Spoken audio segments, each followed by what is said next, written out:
The Flame Flinger is the newest siege machine in Clash of Clans, and it is incredibly strong in the right hands. Welcome back to the channel, my name is Chase, and today we'll go over a bunch of tips and tricks to help you learn how to use the Flame Flinger to its maximum potential. So let's get right into it.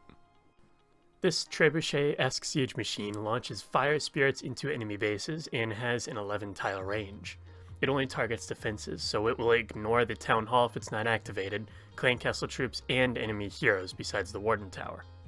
Once it locks onto a target, the Flinger takes 5 seconds for each of its high arching shots, which has the same hit speed as the mortar, so it takes a long time for it to take down buildings, coupled with its slow movement speed. Speaking of the mortar, the only two defenses that can outrange the Flame Flinger are in fact the mortar and the X-bow in either setting. Technically the Eagle also outranges it, but the Flinger should be safe from Eagle fire since it has low health, and the Eagle doesn't activate until most of your camp space has been deployed, and the Flinger should be used in the beginning anyway, since it takes so long to attack. But with all the other defenses, the Flinger can safely deal damage to them without taking any damage itself. Each Flame Flinger shot does splash damage to buildings that are at most 1 tile away from the target. This varies depending on the hitbox of the target and the surrounding buildings though.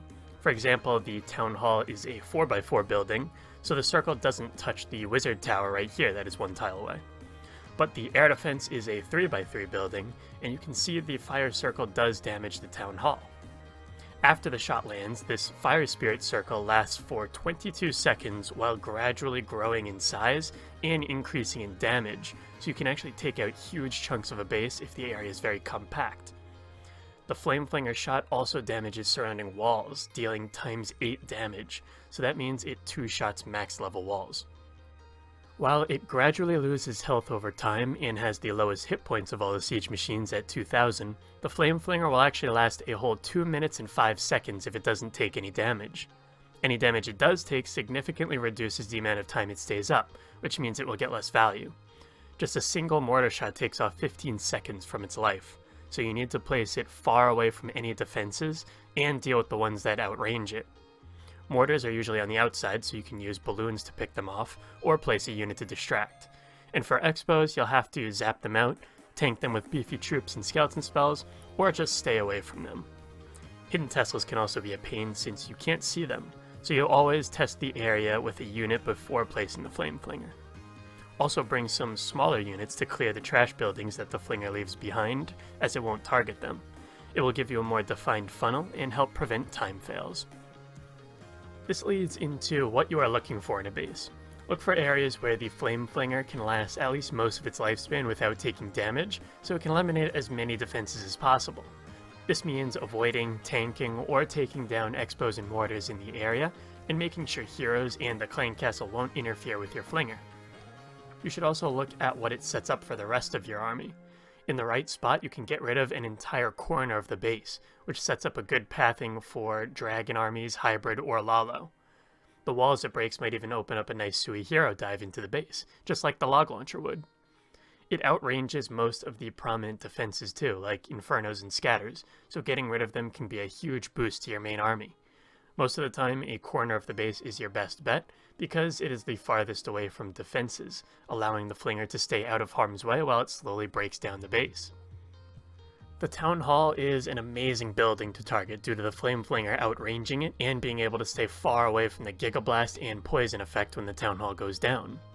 Only problem is the Flinger won't see the Town Hall until it activates, so you'll have to damage it in some way. This can be done by using an Earthquake spell, or using the splash damage from the Fire Spirit circle. Using the Flinger's damage will only work if a defense is 1 tile away from the Town Hall or touching it. And make sure the defense that you target that will activate the Town Hall is not directly behind it, or else the Flinger will be too close and get melted by the Town Hall.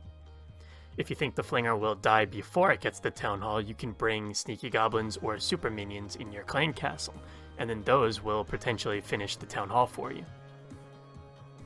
What you bring in the clan castle once the Flame Flinger runs out of time depends on your army and the base layout. You can bring hogs if you're using a hybrid army, balloons and a dragon rider for Lalo and dragon attacks, a super dragon or super minions if the Flinger ends on an enemy hero. The possibilities are endless. You can even pop the siege manually once the funnel is set so that the clan castle troops can join up with your main army. Just be aware of what is left and where those clan castle troops will go. This siege machine is incredibly versatile and can be paired with pretty much any army in the game. Because it can take out so many buildings, it is a great funneling option if you don't need any other siege.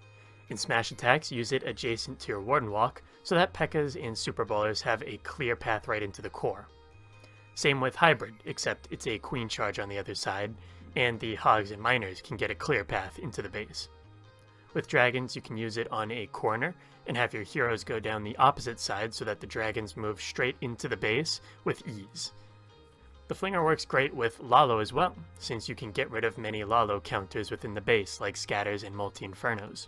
There's many different ways to funnel your troops and get creative with the Flame Flinger, so use the tips and tricks here to figure out what works best for the base you have in front of you. I hope you learned a lot today and can use these tips to better your attacks and maybe even getting a few crushing victories. Thank you so much for watching and stay tuned for more guides coming soon. Now go crush some bases.